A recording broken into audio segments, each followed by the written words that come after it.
Okay. Bismillah ar-Rahman ar-Rahim. Alhamdulillahi Rabbil Alameen. Wa sallallahu ala Sayyidina Muhammad wa ala alihi wa sahbihi wa sallam taslima. Assalamu alaikum, everyone. How are you all? Alhamdulillah. MashaAllah. I just wanted to say, I'll just share this quickly. I just want to say last week's talk was probably the most profound talk I've been to in a very long time. And I'll tell you why. How many of you become vegetarian? Okay, how many of you reduced your meat consumption? Now, my dad, one person, mashallah. So my dad said something that I thought was interesting in the talk just now. He said when you go to speak to a non-Muslim, what happens? They try and run away, right? They don't want to hear it. Now, this is my own. I was sitting in that talk, and I remember Omar came to my house before, and we were talking. He goes, "Watch this show called Cowspiracy." And I remember thinking, I'm not going to watch it because if I do, I'm going to have to deal with this situation where I'm going to have to face the facts, and I don't want to face the facts because I like meat, so I'd rather not listen to it. Mashallah, you're going to take the pot over there because it's kind of you've blocked my view now. I think you forget sometimes what's going on. So it's you'd rather not hear the information because you're not afraid of the information, you're afraid of the consequences. Is that fair? So I thought to myself, how can I, as a person listening, I'm doing the exact same thing that I see my non-Muslim friends, because what they're afraid is not afraid of Islam. They're afraid that when you recognize the truth, it's the then what? What do I do next? And this is the really important thing. I feel that most Muslims, unfortunately, have made Islam look like a bad thing, something that's unpleasant. So people don't want to become Muslim because when they see Muslims, it's like, I don't want to do the thing they're doing. Whereas if you can make Islam a beautiful thing, they don't have that barrier. So when they see information, they see truth, they will want to follow the purpose. And I thought that was, when I was listening to it, I thought it was actually a personal reflection for me that I thought I'd share. But it comes, I think, in essence of this topic, right? So there's a question that says, how do we know the Quran is from Allah? The real question is here, if you know it's from Allah, what are you going to do about it? And actually, before you even have a discussion, there almost needs to be a willingness to accept that you are willing to put something on the table and have a discussion and change your mind and go whichever way you need to. I'll give you an example, right? And this is why I mentioned this for teenagers, right? If for some reason, the last talk I gave about can you have a boyfriend, right? Or a girlfriend, a lot of teenagers came, and a lot of people listening, right? If they found out it was halal, what are they going to do? They're going to walk out, alhamdulillah, I'm going to date this girl, I'm going to date this girl, I'm going to do... Because you want to do it. So you're waiting to there's a desire there, and you want the information to back it up. Now, when you find out something's not allowed, or something you have to do that you don't want to do, the information isn't relevant here. What is it that's relevant, Yusuf? Not the information, it's exactly, whether you will actually bother doing it or not if you're told the truth. And I think that's the most important thing to mention here, before anything, because at the end of the day, we can prove to you anything, but if it's just numbers, if it's just 1 + 1 = 2, it doesn't mean anything to you. But if I say I gave you £1 and I give you £2, now you've got £2 that you owe me, there's a meaning there, there's an action. Does that make sense? Okay, so how do we know the Quran is from Allah Azza wa Jal? I think I brought this because it is a question that we got asked by a lot of our young people. Perhaps something that we take for granted because we just read the Quran so often. We don't really ever stop and think about who is the author. So preliminaries again. We believe in Allah Azza wa Jal. So ultimately, as Muslims, we're not coming at it. We, as everyone in this room, we're coming at this from a perspective that we're trying to learn more about Allah Azza wa Jal. We're not trying to disprove God and these things. That's a discussion another day. But as Muslims, we know and we have enough conviction of this. And we know that God only wants us to do good. And of course, what we do is we ask why, we don't refute. So we're not asking, we're not trying to prove the Quran is not from Allah. What we're trying to do is to understand. And to begin, I just want to consider this ayah of Ibrahim alayhi salam. So Allah Azza wa Jal asked him, or rather he asked Allah Azza wa Jal, "My Lord, show me how you give life to the dead." Allah responded, "Do you not believe?" Abraham replied, "Yes, I do, but just so my heart can be reassured." So then Allah told him, "Then bring four birds, train them to come to you, then cut them into pieces and scatter them on different hilltops. Then call them back, they will come to you in haste, and so you will know that Allah is Almighty, All-Wise." What's the lesson from this? I'll open it to the audience. Suleiman. You just have to believe, but it's ultimately the reassurance of that which makes you believe. Good. So you have the belief, but what you're trying to do is reassurance is perhaps I don't like that word because it gives the impression that there's doubt. But what it's trying to do is confirm what's in your heart. But yes, very good. Any other comments? It increases your faith. What does? What increases your faith? Seeing the evidence. So seeing the evidence increases. It's an interesting word. Increases your faith. So was your faith low and now it's gone high, or is your faith always the same, or what is it? No, when you love something, you should see that your trust increases, your faith increases. That he knows, he was knowing that it's all Allah who's doing that. But when he saw it with his own eyes,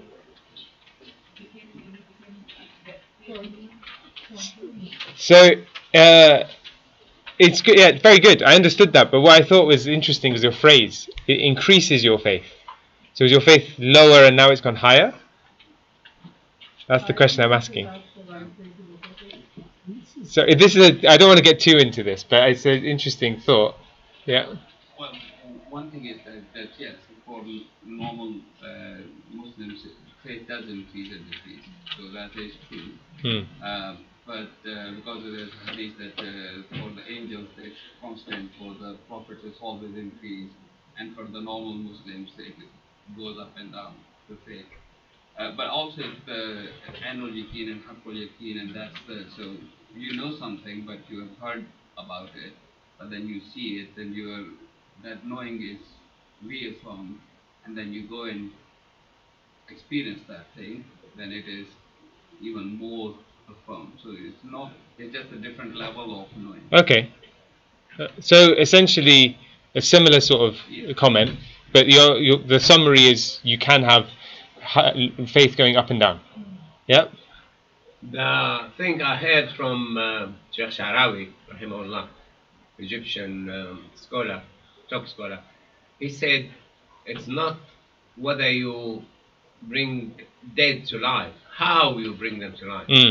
And you need to read from the other part of the Quran, إِذَا قَضَى أَمْرًا إِنَّمَا أَمْرُ إِذَا أَرَادَ شَيْئًا أَنْ يَقُولَ لَهُ كُن فَيَكُونُ. So Allah, when He wants something to be, He will say be, and it is. So to show Ibrahim how that works, He said to him, I will make you able to do it. Cut these birds into 4 pieces and throw them in, put them in the mountains, and you say to them be.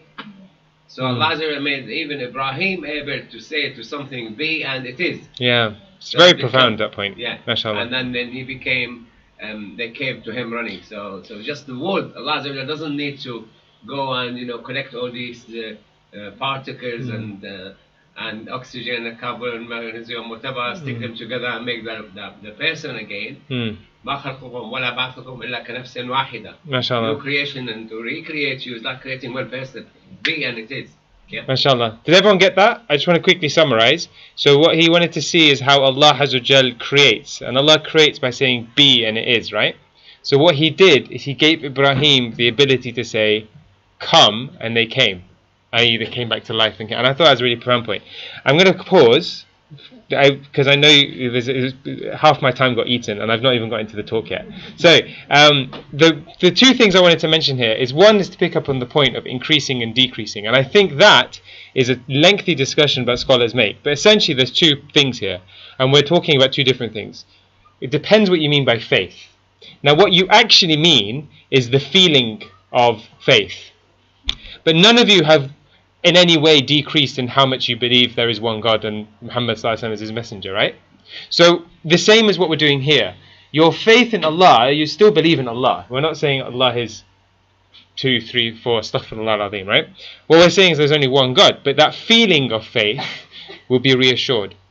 But the second bit is what none of you have picked up, is that Allah has, because I didn't highlight it, Allah doesn't just give him the ability. What does he have to do?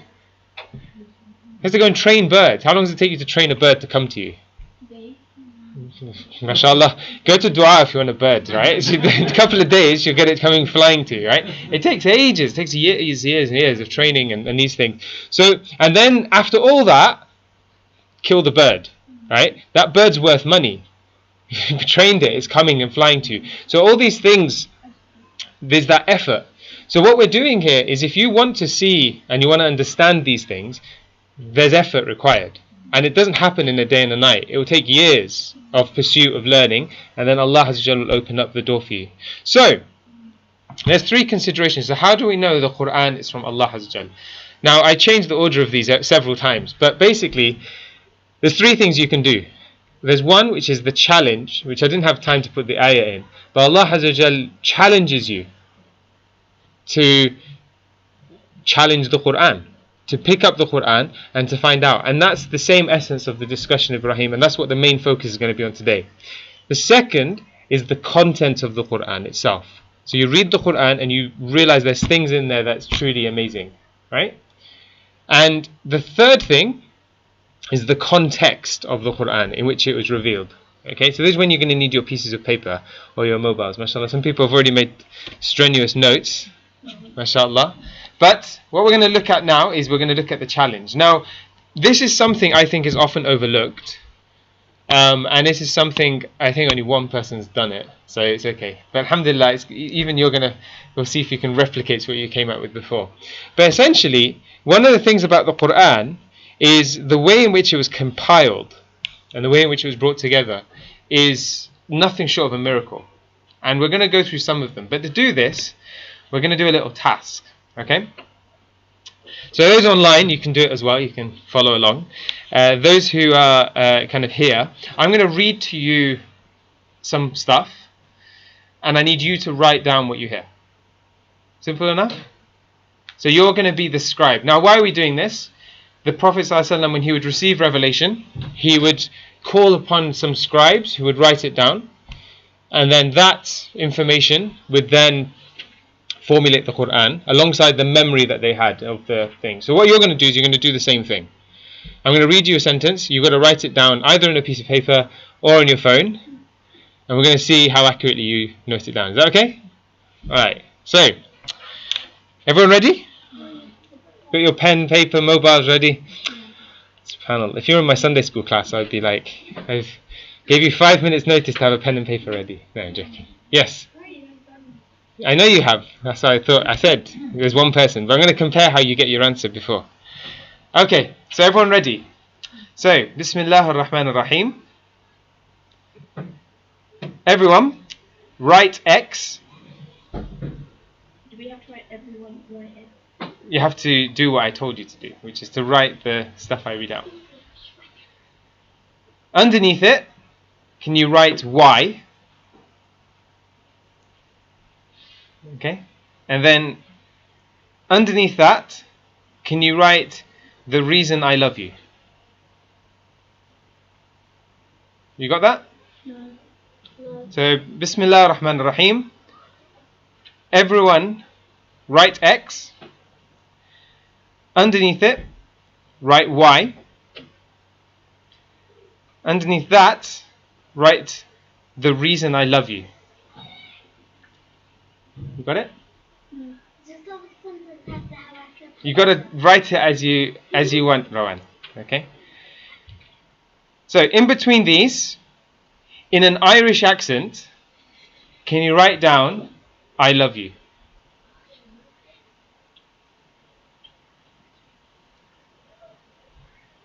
Okay. No. How many of you have got everything exactly as they think it is?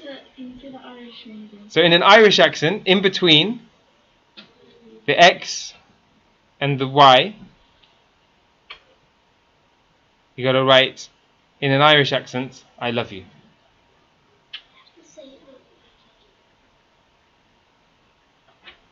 Okay? So how's everyone's looking? How's everyone's answer looking? Perfect answer? 100%? You've all dictated that 100%? Okay. Can you show it to the person next to you? Just make sure you've got the same thing as what they've got. How many of you got the same thing? Written exactly what I gave you fairly clear instructions, right? How many of you got exactly the same as the person next to you? Show it to you. Social distancing and all, but some people have given up, mashallah. They're not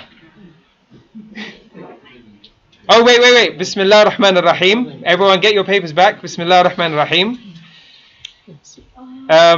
So, in between the I love you, you need to add another sentence, please. And you need to say, loads. Okay, and then underneath that, you need to write, and loads, please. Okay? So, what do we do? So, Bismillah ar-Rahman ar-Rahim. In between the sentence, I love you, you need to write loads and loads, please. Do you have to write the end? You have to write what you hear, Rowan. Okay. Right. So, mister, I've done it before. Come bring your piece of paper. I deliberately knew there's going to be one in here that is done it. Have you got it exactly as I've done it? Uh-huh. Let's have a look. So this is the authentic scribe, right? So we've got... Say X. What did everyone else write at the beginning? I wrote everyone write X underneath. You wrote write X. Okay? So, come back to you in a second. So... Can I sit down? Yes, you can.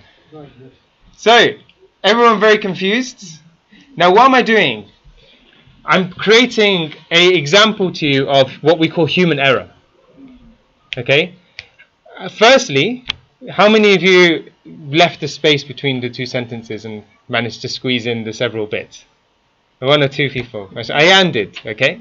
Because Ayan knew it was coming. Now, what's interesting about Ayan, I'm just going to mention that first. He wrote, I changed some of it from the Sunday school. And he wrote exactly what I gave him in Sunday school, not what I wrote here. Now, what does that tell you as well? As an example, there's going to always be people who are like, I've heard this before, or they're going to write what they think you say. Don't they? Now, what did I put? This is how I wrote it. Now, I missed some of it out because of time, but some of these are references and stuff. But it says, Bismillah ar-Rahman, everyone write X. How many people put the comma? Oh, yeah. One person, two.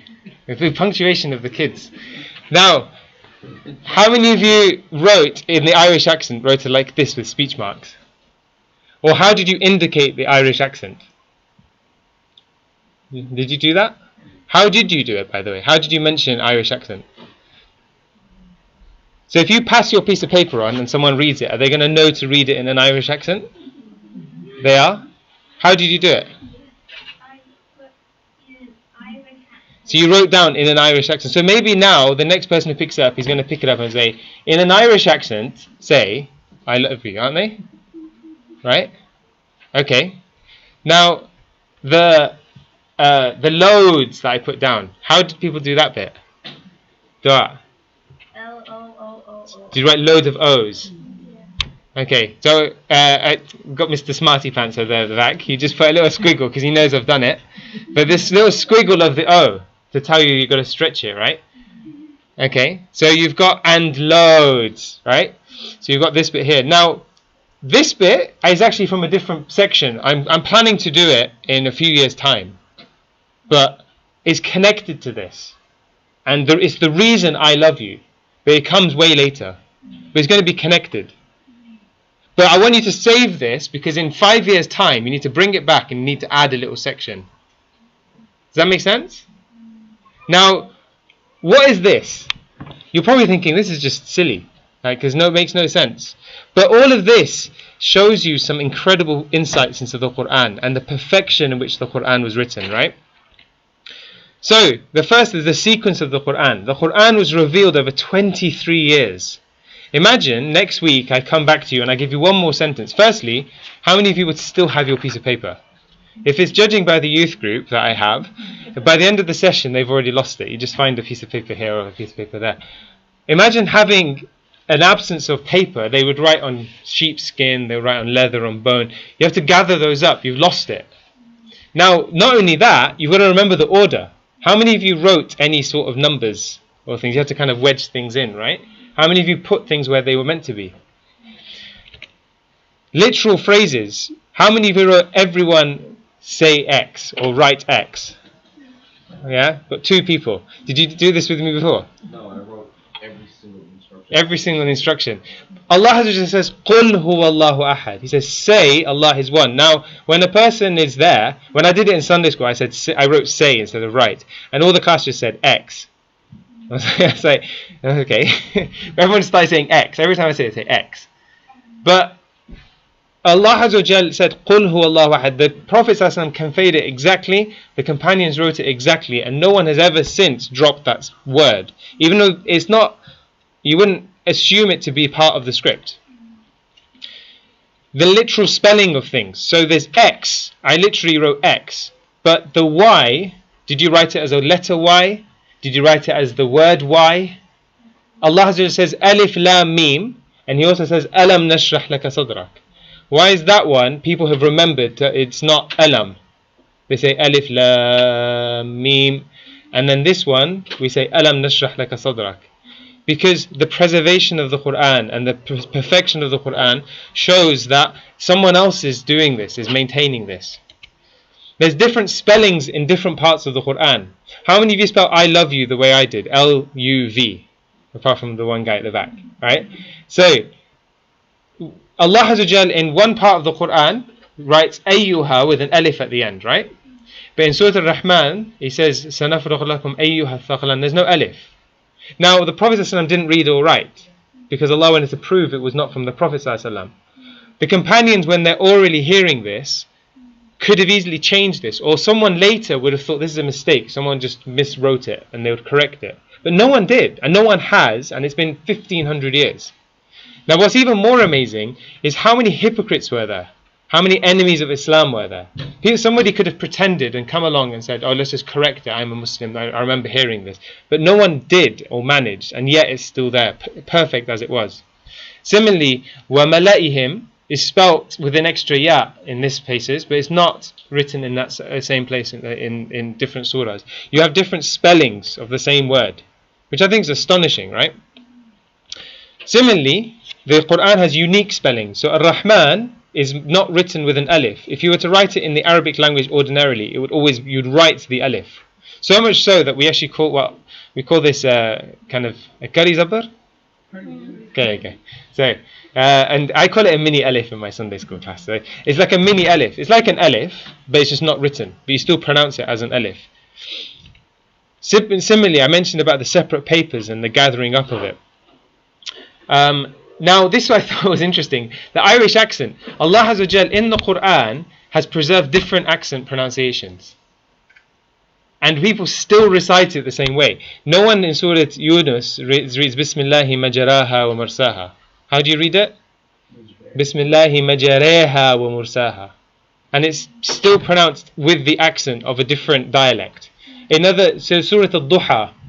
What's interesting is different accents have also been preserved. How do you read Al-Duha?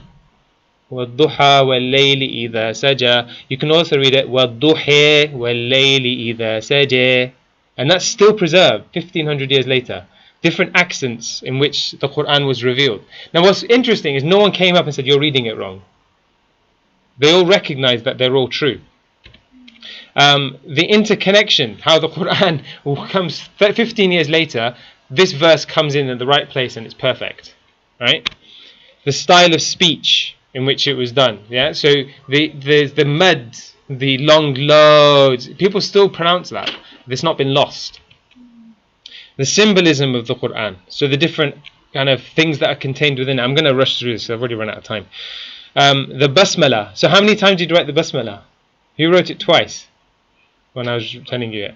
Who wrote it once? Who didn't write it? Who assumed it was part of the thing?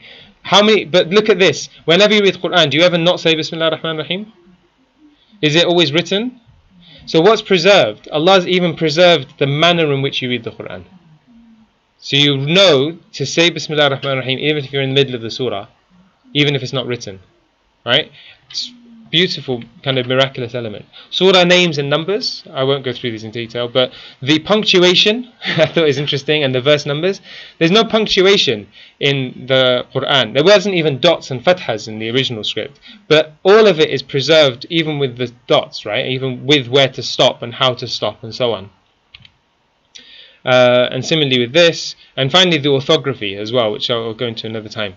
So all of that from a simple exercise shows you how difficult it is to simply get 30 people to write the same version of a script of something that was relatively simple in a language you all understood, and all of us read and write. Okay? So how then has the Quran been preserved in such a manner? So then you ask, how do we know the Quran is from Allah? Well, we know that the way it's been compiled and preserved is completely unique. The context in which it was preserved, from the time of the Prophet ﷺ, the compilation of which it took, the 23 years, but then the fact that it still continues to be recited, and that whole backstory behind the book you're reading, shows that this can't be something that was completely out of the blue. It can't be something that is anything other than divine. Right? And any manuscript now, people will find a manuscript of a different book, they'll realize there's always changes, there's always differences between one and another. So the context, I don't have time to go through these in detail, so I'm kind of rushing through a lot of this stuff. But the civilizations in which it brought out, the knowledge in which led to, all of these things demonstrate this book is not from any other book, or not like any other book. And similarly the content, the countless amount of elements, and this is something I genuinely find kind of incredible. We tend to nowadays focus on the thing which appeals to us most, which is science and these sorts of things. But remember, the Quran could have easily been, and there were many people who tried to, if they could, fault Islam, but they could never get any chink in the armor of the Quran. And that's because of the consistency of its laws, the language in which it uses, the prophecies in which it contains, its timeless nature. There is way too, I have to do another talk on this alone. But I guess the summary of the talk, and apologies for going over, if I want to show you how to prove the Quran is from Allah Azza wa Jal, then just follow the Quran itself. Try and produce even one surah, the like of it. So I tried to produce something. Astaghfirullah. Of course, this was in the light of Ibrahim alayhi salam, trying to understand that. But if none of you could copy down something so simple, let alone coherent, right? Imagine how complex and how beautiful this book was, and how it's been. And I think that's one of many arguments to understand why the Quran is from Allah Azza wa Jal. But I guess it's an interesting, because it's a practical, and it's something you can all get your hands and touch and feel. The homework for the kids was to do this at home. Have you done it? You have. Did you get anything similar? No. So it's going to be interesting, because I've asked them all to bring their parents' notes. It's going to be interesting to see what people brought. But inshallah, that kind of concludes the talk. But it's there's many ways you could go about answering this question. But how do you know the Quran is from Allah? I feel whenever you have a young person in front of you, it's always useful to get them to do what the Quran commands. Well, not commands, it challenges people to produce something like it. And you'll realize very quickly how difficult such a thing is, let alone the context and the content that it contains as well, inshallah. Any questions? Someone's very sorry. Okay. Clearly I've convinced you all. It's a very interesting topic. You'll have to present this as a main topic all the time. I've been going to Warwick University. They've asked to do something similar. Yeah, inshallah. So I'll mention. This is their prelude. If anyone's watching from that university, they'll know the answers already. وصلى الله على سيدنا محمد وعلى آله وصحبه وسلم والحمد لله